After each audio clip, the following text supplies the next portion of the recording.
ஓம் நம சிவாய. சிவாய நம, வய நமசி, யநம சிவ, நம சிவாய, மசிவயன. அனைவருக்கும் வணக்கம். அடியால் சிவலோக நாயகி சித்தர் பேசுறேன். இன்னைக்கு நம்ம பார்க்கக்கூடிய தலைப்பு திருமண தடை பற்றிய காரணங்கள். அதாவது ஒரு மனுஷனுக்கு திருமணம் அப்படின்றது ரொம்ப ரொம்ப முக்கியமானதுங்க. ஒருத்தர் ஜனிக்கிறதுல இருந்து மரணிக்கிறது வரை திருமணம் அப்படின்றது மறக்க முடியாத காரணம் இல்லையா? சோ அந்த திருமணம் அப்படின்றது தடைபட்டு போகுது. அது எதனால தடைபட்டு போகுது, அதை பத்தின காரணத்தை இந்த வீடியோவில் நம்ம பார்க்க போறோம். அதாவது பொதுவா இந்த ராசி நல்லா இருக்கு, அந்த ராசி நல்லா இருக்கு, இதெல்லாம் சொல்றது கோச்சார பலன்கள். அது திருமணத்திற்கு சூட்டபிள் ஆகாது. திருமணம்னு எடுத்துக்கிட்டோம் அப்படின்னா ஃபர்ஸ்ட் லக்னம் பேசிக்கா வச்சுக்கணும். ஒருத்தருக்கு, ஒரு தனிப்பட்ட மனிதருக்கு லக்னம்ன்றது உயிர், ராசின்றது உடல், லக்னம்ன்றது உயிர். நான் ஏற்கனவே சொன்ன மாதிரி லக்னம் தான் 65% பேசும், மிச்சம் 35% தான் ராசின்றது பேசும். இந்த திருமணத்தின்றது சுயமா நம்ம பார்க்கறது இல்லையா? சோ இந்த ஒருத்தருக்கு தனுசு லக்னம்னு எடுத்துக்குவோம். ஃபார் எக்ஸாம்பிள் தனுசு லக்னம். அந்த தனுசு லக்னம்க்கு லக்னாதிபதி யாரு? குரு பகவான். அந்த குரு பகவான் நீச்சமாகாம இருக்கணும். அந்த நீச்சமாகாம இருந்து அதுல இருந்து நேரா 2வது ஸ்தானத்தை பார்க்கணும். லக்னத்துல இருந்து 2வது ஸ்தானமாகிய குடும்பஸ்தானம் வலுப்பெற்று இருக்கணும். அந்த பாவ கிரகங்களாகிய கேது, ராகு, செவ்வாய், சனி இந்த மாதிரி கிரகங்கள் இருக்கக்கூடாது. அதே மாதிரி லக்னத்துல இருந்து 7வது இடமாகிய கலத்திரஸ்தானத்தை பார்க்க வேண்டும். அதாவது கலத்திரஸ்தானம் என்பது ஆண் ஜாதகமாக இருந்தால் பெண்ணையும், பெண் ஜாதகமாக இருந்தால் ஆணையும் குறிக்கக்கூடிய ஸ்தானம் கலத்திரஸ்தானம் சொல்றாங்க. அந்த கலத்திரஸ்தானம் சுத்தமா இருக்கணும். ஒருவேளை அந்த ஸ்தானத்துல ராகு, கேது, செவ்வாய், சனி இந்த மாதிரி ஏதாவது பாவ கிரகங்கள் இருந்துச்சு அப்படின்னா திருமணம் விரைவில் நடைபெறாது. அது போக 9வது ஸ்தானமாகிய பாக்கியஸ்தானமும் சுத்தமா இருக்கணும். அதே மாதிரி 12வது ஸ்தானமாகிய விரயஸ்தானத்திலையும் எந்த ஒரு பாவ கிரகங்களும் இருக்கக்கூடாது. இந்த மாதிரி இந்த 4 ஸ்தானங்கள் கரெக்டா இருந்தா மட்டும்தான் திருமணம் விரைவில் கைகூடும். அப்படி இல்லைன்னா ஏதாவது ஒரு காரணத்தால திருமணம் தடைபட்டே போகும் தவிர விரைவில் கைகூடாது. அது மட்டும் இல்லாமல் அப்படியே திருமணம் கைகூடி வந்தாலும் தவறாக மனம் முடியும் தவிர அது ரொம்ப நாள் நினைச்சு நிற்காது. ஸோ ஃபர்ஸ்ட் நம்ம லக்னத்தை எடுத்துக்கலாம். லக்னம் தனுசு லக்னம்னு சொன்னேன். அந்த லக்னாதிபதி நீச்சம் பெற்றிருக்க கூடாது. லக்னாதிபதி யாரு? தனுசு லக்னத்துக்கு அதிபதி குரு பகவான். அந்த குரு பகவான் தனுசுலேயே ஆட்சியா இருக்கலாம், இல்ல மீனத்தில் இருக்கலாம் ஆட்சியா. ஒருவேளை மகரத்தில் நீச்சமா இருந்தா சுப பலன்களை தர மாட்டார். இதே இது மற்ற கிரகங்கள் குரு பார்வை இருக்கணும். 9வது இடமாகிய பாக்கியஸ்தானத்துல இருக்கலாம், இல்லது 11வது ஸ்தானமாகிய லாபஸ்தானத்திலையும் இருக்கலாம். ஆனால் நீச்சம் பெறக்கூடாது. ராகு கேதுவின் பார்வை அதன் மேல் படக்கூடாது. அப்படி இருந்துச்சுன்னா திருமண தடை கண்டிப்பாக ஏற்படும். அதே மாதிரி லக்னத்திலிருந்து 2, 4, 7, 8, 12 இந்த ஸ்தானங்கள்ல செவ்வாய் பகவான் இருக்கக்கூடாது. அப்படி அந்த செவ்வாய் பகவான் இருந்தாலோ, அந்த செவ்வாய் பகவானுக்கு ராகு கேதுவின் பார்வை விழுந்தாலோ அது கலத்திர தோஷம்னு சொல்றாங்க. அந்த தோஷம் இருக்கிறதுனால திருமணம் தடைபட்டே போகும். அப்படி இல்லை விவாகரத்தில் போய் முடியும். இது அதே மாதிரி லக்னத்திலிருந்து 7வது இடம் ஆகிய கலத்திரஸ்தானம்ன்றது ரொம்ப முக்கியமான ஸ்தானம். இந்த திருமணத்திற்கு கலத்திரஸ்தானம் தான் மெயின். அந்த ஸ்தானத்துல ராகு கேது இருந்தால் திருமணம்ன்றது கை கூடாது. லக்னத்துல ராகு இருந்தா கலத்திரத்துல கேது இருப்பாங்க. இதே லக்னத்துல கேது இருந்தா கலத்திரத்துல ராகு இருப்பாங்க. ராகுல இருந்து கரெக்டா எண்ணி பார்த்தா 7வது ஸ்தானத்துல கேதுவும், கேதுல இருந்து கரெக்டா 7வது ஸ்தானத்துல ராகுவும் இருப்பாங்க. ராகு கேது சேர்ந்து இருக்க மாட்டாங்க. இது மட்டும் ஒரு ஃபர்ஸ்ட் பேசிக்கா நம்ம எடுத்துக்கலாம். ஆனா அது போக கலத்திர ஸ்தானத்தை போக 8வது ஸ்தானமாகிய ஆயுள் ஸ்தானத்திலும் பாவ கிரகங்கள் இருக்கக்கூடாது. 12வது ஸ்தானமாகிய விரயஸ்தானத்திலும் இருக்கக்கூடாது. 12வது ஸ்தானம்ன்றது விரயஸ்தானம். ஒரு கட்டம் வரைக்கும் இருக்கும், அதுக்கப்புறமா அது பிரிஞ்சிருவாங்க. ஸோ எத்தனை பேருக்கு டிவோர்ஸ் ஆகுது? அதெல்லாம் 12வது ராசியா இருக்கிறது தாங்க. இந்த 12வது ஸ்தானமாகிய விரயஸ்தானத்தில் பாவ கிரகங்கள் இருந்தா அந்த திருமணம் நிலைச்சு நிற்காது. ஸோ இது எதனால இந்த மாதிரி ராகு கேது தான் முக்கிய காரணங்கள். சரியா? ஸோ இந்த ராகு கேது ஃபர்ஸ்ட் ரிலீஃப் பண்ணணும். அதே மாதிரி செவ்வாய் சனி சேர்க்கை இருக்கக்கூடாது. லக்னாதிபதி 6, 8, 12 மறையக்கூடாது. இந்த மாதிரி இல்லாம கரெக்டா லக்னத்தில இருந்து 1, 5, 9 சொல்லக்கூடிய திரிகேந்திர ஸ்தானம், அந்த திரிகேந்திர ஸ்தானத்துல சுப கிரகங்கள் இருக்கணும். அப்படி இருந்தால் திருமணம் கைகூடும். அப்படி இல்லாத பட்சத்துல இந்த செவ்வாய், சனி, ராகு, கேது இந்த மாதிரி கிரகங்கள், அசுப கிரகங்களோட பார்வை நீங்கிறதுக்காக தோஷம், இது தோஷம்னு சொல்லுவாங்க. ராகு கேதுன்னு இருந்துச்சுன்னா காலசர்ப்ப தோஷம்னு சொல்லுவாங்க. செவ்வாய் பகவான பாதிப்பு இருந்தா கலத்திர தோஷம்னு சொல்லுவாங்க. சனீஸ்வர பகவான் இருந்தா அது ஆயுள் தோஷம்னு சொல்லுவாங்க. ஸோ இந்த மாதிரி ஏகப்பட்ட தோஷங்கள் இருக்குங்க. இந்த தோஷங்களை வந்து முறையா ரிலீஃப் பண்ணணும். இது முறையா அது ரிலீஃப் பண்ணா மட்டும்தான் திருமணம் கை கொடுக்கும். இல்லைன்னா எக்காரணத்துக்கு ஒண்ணு திருமணம் நிலைச்சு நிற்காது. திருமணம் கைகூடி வந்தாலும் தள்ளி போகும், இல்லைன்னா விவாகரத்தில் கொண்டு போய் முடிச்சிடும். ஸோ அதனால வந்து திருமணத்துக்கு முன்னாலேயே இந்த தோஷத்தை நிவர்த்தி பண்ணாதான் திருமணம் முறையாகவும் சரியாகவும் நடக்கும்ன்றதை நான் சொல்லிக்கிறேன். சோ இந்த தோஷத்தை எப்படி நிவர்த்தி பண்ணலாம், இந்த ராகு கேதுவை வந்து எப்படி நம்ம ரிலீஃப் பண்ணலாம். ராகு கேதுவுக்கு வந்து உருவம் கிடையாது, நிழல்கிரகங்கள்னு ஏற்கனவே சொல்லியிருந்தேன். சோ அந்த மாதிரி அந்த நிழலை வந்து எடுக்கணும். நிழல் விலகினாத்தானே, அந்த இருள் விலகினாத்தானே ஒளின்றது நமக்கு கிடைக்கும். சோ அந்த நிழல் விலக வைக்கணும். அதே மாதிரி செவ்வாய் சனி பார்வை வந்து குரூர பார்வை கருணை பார்வையை மாத்தணும். கிரகங்களுக்கு 2 வகையான பார்வை இருக்குது, குரூர பார்வை கருணை பார்வைன்னு. குரூரமா பாக்குறதுனாலதான் வந்து நமக்கு இந்த மாதிரி தோஷங்கள் சாபங்கள் இந்த மாதிரிலாம் ஏற்படுது. இது வந்து முன்னோர்களை பேஸ் பண்ணி வைக்கிறது, பஞ்சமகா பாதங்கள்னு சொல்லுவாங்க, அதை பேஸ் பண்ணி வர்றது. சோ இந்த குரூர பார்வையில இருந்து கருணை பார்வையை மாத்தணும். அதுக்கு ஒரு சில பரிகாரங்கள் செஞ்சுதான் ஆகணும். தோஷம்னு ஒண்ணு இருந்தா யோகம்னு ஒண்ணு இருக்கத்தான் செய்யும். அது நம்ம தான் முறையா செய்யணும். அந்த தோஷத்தை எப்படி நிவர்த்தி பண்றது, அந்த தோஷத்துக்கான பரிகாரங்கள் என்ன, ராகு கேதுக்கான பரிகாரங்கள் என்ன, செவ்வாய்க்குரிய பரிகாரங்கள் என்ன, சனீஸ்வரனுக்குரிய பரிகாரங்கள் என்ன, இதுக்கான எல்லா பரிகாரத்தையும் சிவகுருநாத சித்த சுவாமிகள் விளக்கம் அளிப்பார். இப்பொழுது திருமண தடை பற்றிய காரணத்தை நான் கூறினேன். ஆனால் இப்ப சிவகுருநாத நமசிவாய சுவாமிகள் வந்து இந்த தோஷத்துக்கான விளக்கத்தை அளிப்பார். இந்த தோஷம் எப்படி பரிகாரம் செய்வது அப்படின்றது விளக்கத்தை குருநாதர் அளிப்பார். குருநாதரை இப்போது சந்திக்கலாம். வணக்கம் குருஜி.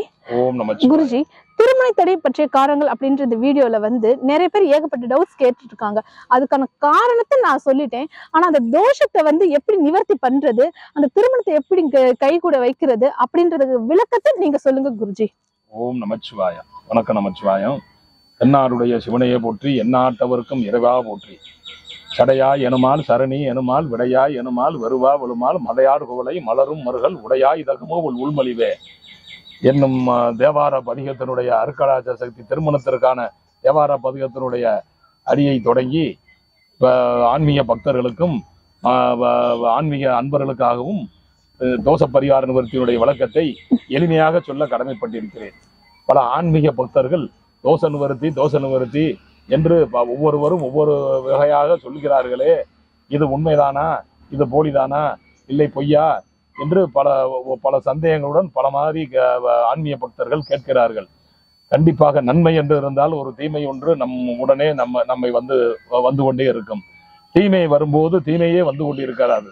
அதற்கு உண்டான நன்மையையும் நமக்கு கிடைக்கும் ஆற்றலை நாம் தெய்வத்தினுடைய அனுகிரகத்தாலும் நம்மளுடைய ஒழுக்கமான நடவடிக்கையாலும் அதை நம்மால் பெற முடியும். தோஷம் என்பது பல பேர் கேட்டுக்கொண்டிருக்கிறார். தோஷம் என்றால் என்னவென்று எங்களுக்கு ஒரு சாதாரண மக்களுக்கு புரியும் அளவுக்கு சொல்ல வேண்டும் என்று பல ஆயிரக்கணக்கான ஆன்மீக பக்தர்கள் பல பல ஆன்மீகவாதிகளும் கேட்டுக்கொண்டிருக்கிறார்கள். சுருக்கமாக சொல்ல போனால் இப்பொழுது நாம் ஒரு விளக்கை ஏற்றி வைத்திருக்கிறோம். அந்த விளக்கிற்கு முன்னால் நாம் ஒரு திரையை போட்டுவிட்டால் அந்த பக்கம் உள்ள விளக்கினுடைய வெளிச்சம் நமக்கு தெரியாது. அதே போல் அந்த திரையை விளக்கினால்தான் நாம் எதிரே நின்று விளக்கை பார்க்கும் பொழுது அந்த விளக்கினுடைய வெளிச்சம் தெரியும். ஆகவே அந்த திரை என்னும் ஒரு தோஷத்தை நிவர்த்தி பண்ணும் போது நாம் ஒரு எரியக்கூடிய தெய்வத்தின் ஆற்றலை விளக்கினுடைய சக்தியை, அந்த ஒளியினுடைய சக்தியை நாம் காண முடிகிறது. அதுபோல் இப்பொழுது மழை வருகிறது. நாம் நினையாமல் நம் உடம்பு நினையாமல் வீடு போய் சேர வேண்டும். அதற்கு என்ன செய்வது? ஒரு குடையை பிடிக்கிறோம். குடையை பிடித்து கொண்டு நாம் நினையாமல் வீடு போய் நல்லபடியான முறையில சேர்ந்து விடுகிறோம். அதே போல் குடையை பிடித்தால் நாம் மலையில இணையாமல் செல்வது போல் இந்த தோஷத்தை நிவர்த்தி செய்தால் நம் வாழ்க்கையில் எந்த ஒரு மனக்கசப்பும் இல்லாமல் நம்முடைய வாழ்க்கை நல்லபடியான முறையிலே ஒரு ஆன்மீகமான முறையிலே ஒரு வலிமையான முறையிலே செல்லும் என்பது தத்துவம். அதே போல் ஒரு எலக்ட்ரிக் வேலை செய்பவர் ஒரு எலக்ட்ரிக் வேலை செய்து கொண்டிருக்கிறார். கரண்டிலே வேலை செய்யும் பொழுது அவர் கையிலே கையுறை அணிந்து கொள்கிறார்.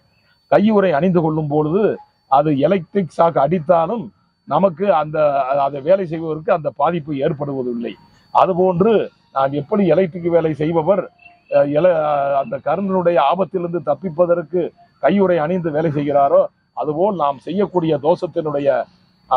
தோஷ பரிகார நிவர்த்தி என்பது நமக்கு வரும் அந்த ஆபத்தை அந்த பிரச்சனைகளிலிருந்து நம்மை காத்து நம்மளை வழிமாற்றத்தை செய்து ஒரு அருக்கடாச்ச வழியிலே நம்மளை கொண்டு செலுத்தும்.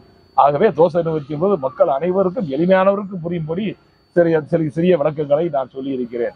மற்றபடி ஜாதக ரீதியாக தோஷம் என்பது என்னுடைய அடியனுடைய சீடர் சர்க்குரு நாயகி சிவலோக நாயகி சாமிகள் சொன்னது போல் ஒவ்வொரு தோஷமும் கண்டிப்பாக ஜாதக ரீதியாக முறையாக ஜாதகம் சரியான முறை எழுதி அதை நாம் தேவப்பிரசன்னம் போடும்போது அதை கணிக்கும் போது அனைத்து தோஷ பிரச்சனைகளும் அதில் உள்ள நன்மை தீமை தெரிந்துவிடும். அப்படி தெரியும் போது அதில் பிரச்சனை இருக்கு. இன்றைய காலகட்டத்திலே ஆண்களுக்கு பெண் வரன் கிடைப்பதும் பெண்களுக்கு ஆண் வரன் கிடைப்பதும் மிகவும் அரிதாக இருக்கிறது. ஆணுக்கு ஒரு தகுதி இருந்தும் 40 வயது 35 வயது 50 வயது கூட திருமணம் செய்யாமல் பெண் அதற்கு ஒரு ஆண் நல்ல திறமையாகவும் நல்ல ஆற்றலாகவும் இருக்கும் ஆணுக்கு ஒரு நல்ல அதற்கு அமைப்பார் போல் பெண் கிடைப்பது சிரமமாக இருக்கிறது. பெண் அறிவும் ஆற்றலும் ஞானமும் இருக்கும் பெண்ணுக்கு அதற்கு தகுந்தாற் போல் ஒரு ஆண் வரன் நல்லபடியான முறையிலே அமைவதற்கும் இந்த காலகட்டத்திலே மிகவும் சிரமமாக இருக்கிறது. ஆகவே அவர்களுக்கு வயது முதிர்ச்சி ஏற்பட்டு விடுகிறது. எனவே இந்த காலகட்டத்திலே அதனுடைய ஜாதகத்தை நல்லபடியான முறையிலே சித்தருடைய அருள்வாக்கால் நல்லபடியான முறையிலே கணித்து சித்தருடைய அருள்வாக்கால் நல்லபடியான முறையில கணித்து அதில் என்ன குறைகள் இருக்கிறது, என்ன நிறைகள் இருக்கிறது, ஏன் இந்த தடைபடுகிறது, என்ன காரணம் என்பதை தீர்க்கமாக என் அரியனுடைய குருநாதன் திரு அண்ணாமலையார் அருட்கடாட்சத்தால் அதை ஆராய்ந்து அந்த தோஷ நிவர்த்திகளை சரிவர செய்து கொண்டு இன்று நூற்றுக்கணக்கானவர்கள் வயதாகியும் திருமணம் ஆகாதவருக்கு நல்லபடியான முறையிலே வாக்கு சக்தியுடன் நல்லபடியான முறையிலே அந்த பரிகாரத்தை நிவர்த்தி செய்து இன்று திருமணம் அடைந்து அவரவர்கள் இன்று திருமணமாகி நல்லபடியான முறை குழந்தைகளெல்லாம் பெற்று நல்லபடியான முறையிலே ஒரு சந்தோஷமான வாழ்க்கையிலே இன்று இருந்து கொண்டிருக்கிறார்கள். அவர்கள் அரியணை தொடர்பு கொண்டு அரியனுக்கு வாழ்த்துக்களையும் மனதார தெரிவித்துக் கொண்டிருக்கிறார்கள். இந்த தோஷத்தை நிவர்த்தி செய்வது என்னவென்றால் வரலாற்றிலே அருணகிரிநாதர் சுவாமிகள் சொன்னது போல்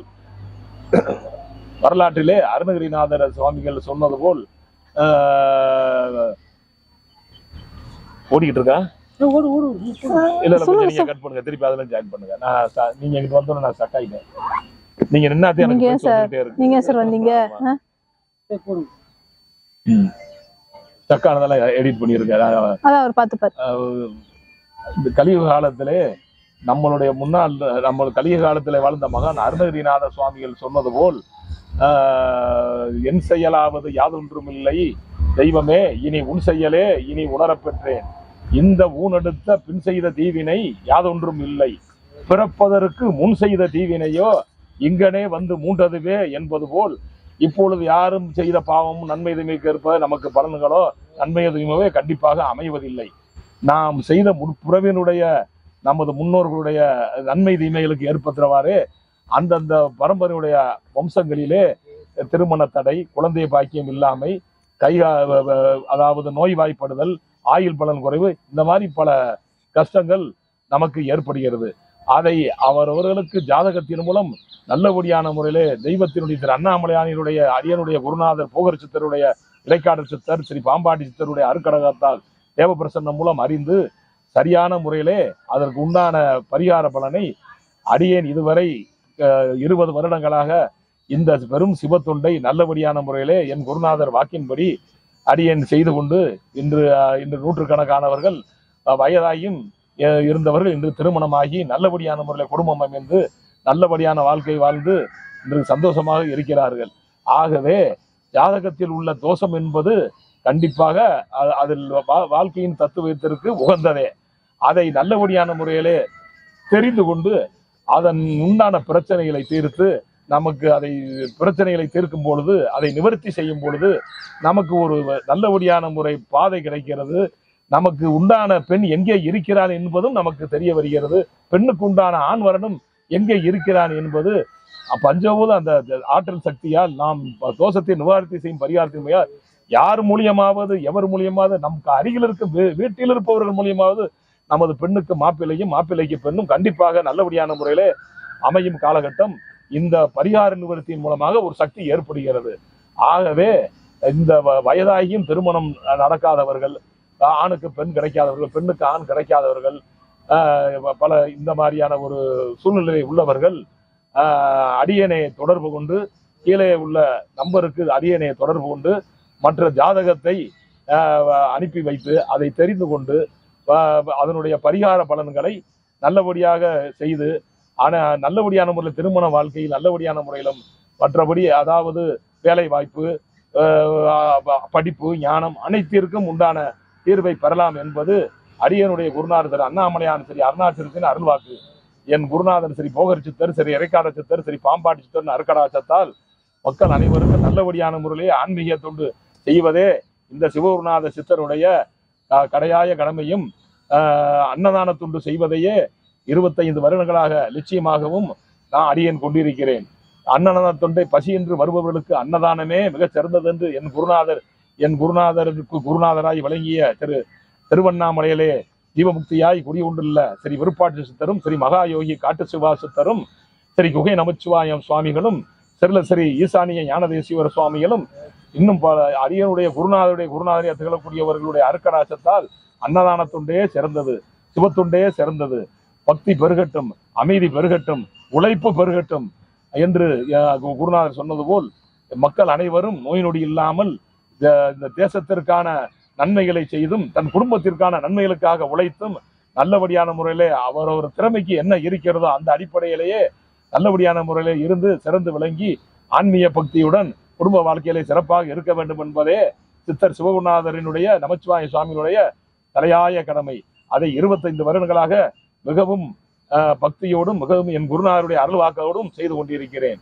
ஓம் நமச்சிவாயா. திருச்சிற்றம்பலம், திருநீலகண்டம், தில்லை சிதம்பரம். ஓம் நமச்சிவாயா. இந்த நேர்களே, இன்னைக்கு குருநாதர் கொடுத்த விளக்கம் அனைவருக்கும் பயனுள்ளதா இருக்கும்னு நாங்க எல்லாரும் நம்புறோம். இதை பத்தி வேற ஏதாவது விளக்கம் தேவைப்பட்டுச்சு அப்படின்னா ஸ்கிரீன்ல தெரியல இந்த நம்பருக்கு கால் பண்ணீங்கன்னா உங்களுக்கு தேவையான விளக்கத்தை பெற்றுக்கொள்ளலாம். குருநாதர் இந்த மாதிரி ஏகப்பட்ட பரிகாரம் செஞ்சு எல்லாருக்கும் நல்ல வரன் கழித்து மன வாழ்க்கை நல்லவராக அமைவதற்கு வல்லவர் என்பதை தெரிவித்துக் கொள்கிறேன். வேற ஏதாவது டீடைல்ஸ் தேவைப்பட்டுச்சு அப்படின்னா ஸ்கிரீன்ல தெரிய நம்பருக்கு கால் பண்ணுங்க, தேவையான விளக்கத்தை பெற்றுக்கொள்ளலாம். இப்படிக்கு சிவலோக நாயகி சித்தர். ஓம் நம சிவாய. சிவாய நம. ஓம்.